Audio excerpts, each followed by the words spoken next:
Pasti kalian kepikiran kalau jadi guru buat modul pembelajaran, video pembelajaran itu ada step-stepnya atau langsung bikin aja.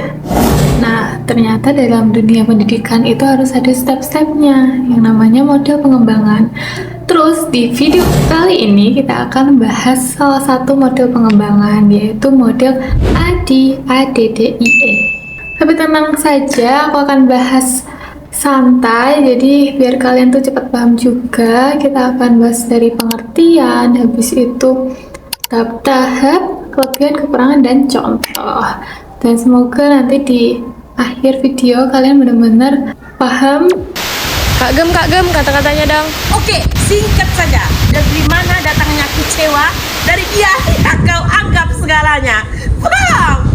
Soal model ADDI ini. Oke, langsung saja untuk pengertian dari ADDI ini.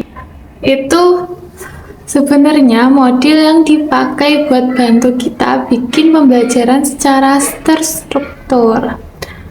Nah, itu ada 5 ya tahapannya. Dari singkatannya ADDIE.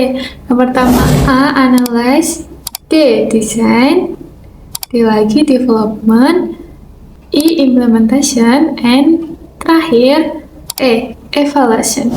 Nah, kita bahas tahap yang pertama, yaitu analyze. Nah, ini tuh tahap yang paling penting banget, serius.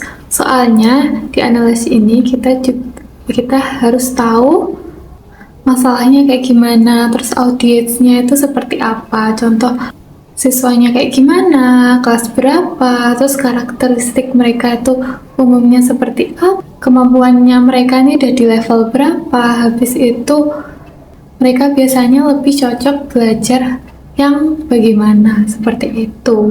Jadi contohnya nih, ada siswa kelas itu mereka tuh susah dan bosan banget kalau ada teks panjang. Jadi kita nggak hanya memberikan modul doang, pastinya mereka akan bosan dan nggak mau belajar lagi.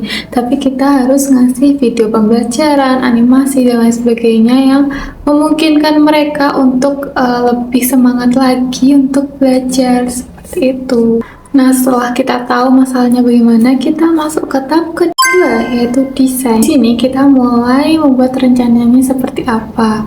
Kayak tujuan pembelajarannya apa, materinya bagaimana, terus mau medianya pakai yang apa gitu. Misalnya, contoh nih, kita bikin video pembelajaran 10 menit. Jadi kita harus mempersiapkan alur video dari awal, kita bahas apa sampai akhir, dan bagaimana biar memudahkan siswa tambah mengerti. Mungkin ditambahin ada contoh ilustrasi dan lain sebagainya.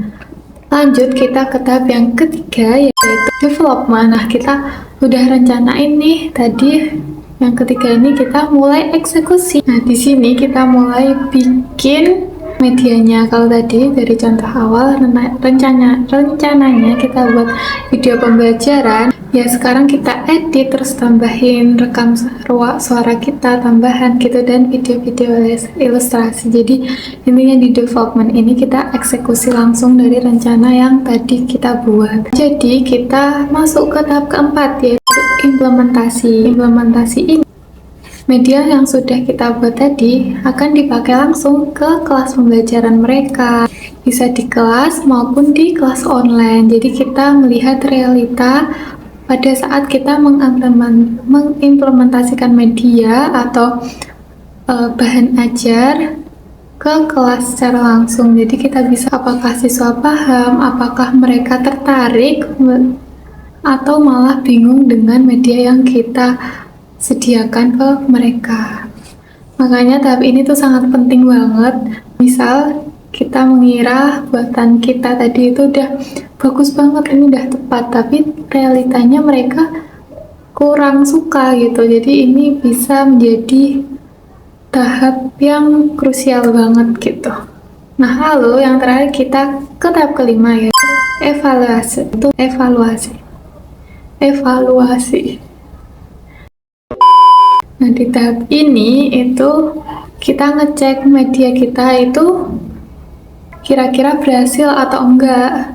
Jadi kita bisa lihat dari hasil belajar siswa dan dari feedback mereka yang pasti. Kalau ternyata masih kurang, ya berarti diperbaiki lagi seperti itu. Tapi kalau memang sudah tepat, kita akan lanjutkan atau dikembangkan lebih baik lagi. Nah, next kita akan bahas kelebihan dan kekurangan dari model ADDIE ini, Adi. Yang pertama, untuk kelebihannya itu runtut dan jelas gitu, karena ada tahap-tahapannya yang sistematis tadi, nggak bingung harus mulai dari mana, karena sudah runtut. Terus yang kedua, kelebihan yang kedua itu fleksibel karena bisa dipakai untuk modul, terus video, terus habis itu aplikasi juga bisa memakai model pengembangan ini ya. Nah, yang ketiga itu bisa fokus langsung ke kebutuhan siswa, karena sesuai yang di tahap awal tadi yaitu analisis, kita bisa tahu kemampuan mereka, kesulitan mereka, sampai gaya belajar mereka itu seperti apa.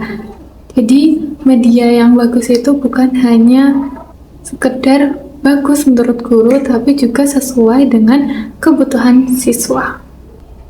Nah, lanjut ke kekurangan dari model ADDIE ini, Adi. Yang pertama, yaitu yang paling terasa, yaitu butuh waktu, karena tadi ada tahap-tahapnya, dan semua itu harus dilalui. Terus juga karena perencanaannya yang sangat matang itu nggak bisa digunakan untuk yang dadakan. Jadi kalau lagi butuh cepet banget, model ini akan terasa sangat berat untuk yang menggunakan model pengembangan ini, seperti itu. Nah, itu untuk kelebihan dan kekurangan. Kita next ke contoh dari model pengembangan ADDIE ini.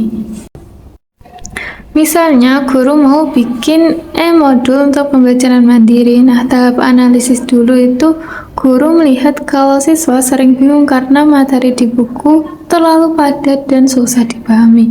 Apalagi kalau belajar sendiri kan di rumah, mereka juga butuh panduan yang lebih jelas gitu. Masuk ke tahap yang kedua, yaitu desain. Jadi guru mulai merancang modul yang lebih sederhana. Materinya dibagi jadi bagian kecil mungkin, terus ditambah contoh, latihan soal, dan petunjuk yang jelas. Lanjut ke tahap ketiga, yaitu development. Guru mulai menyusun modulnya, desain tampilan, pilih font, tambahkan gambar, dan membuat latihan soal. Nah, ini biasanya juga dicek dulu sama guru lain atau direvisi kalau ada yang kurang. Tahap keempat, yaitu tahap implementasi. Modul mulai dibagikan ke siswa, misalnya lewat Google Classroom atau WhatsApp group. Siswa mulai belajar mandiri dari situ. Yang terakhir, yaitu tahap evaluation. Guru melihat apakah siswa lebih paham atau malah masih kesulitan. Kalau masih ada yang kurang, modulnya bisa diperbaiki lagi. Nah, dari contoh itu kelihatan kan kalau model ADI ini bisa dipakai di pembelajaran sehari-hari, tapi juga yang nggak kepepet gitu, karena memang susah kalau kita akan memakai model ADI ini dalam waktu kepepet. Nah, supaya kita lebih mudah ingat, kita akan lihat lagi gambar model ADI ini. Model ADI ini terdiri dari 5 tahap yang saling berhubungan dan membentuk satu siklus. Nah, yang pertama analisis. Pada tahap ini kita menganalisis kebutuhan, tujuan, tugas, serta kemampuan awal peserta didik. Yang kedua yaitu desain. Di tahap ini kita mulai merancang tujuan pembelajaran, format penyampaian materi, serta aktivitas atau latihan yang akan digunakan. Yang ketiga develop, artinya membuat prototipe atau produk awal, menyusun materi pembelajaran, melakukan review dan uji coba awal. Yang keempat implementasi. Pada tahap ini media mulai diterapkan dalam pembelajaran, digunakan oleh siswa, lalu diamati pelaksanaannya. Dan yang terakhir yaitu evaluasi. Di sini kita menilai hasilnya mulai dari pemahaman, pengetahuan, perubahan perilaku sampai hasil belajar peserta didik.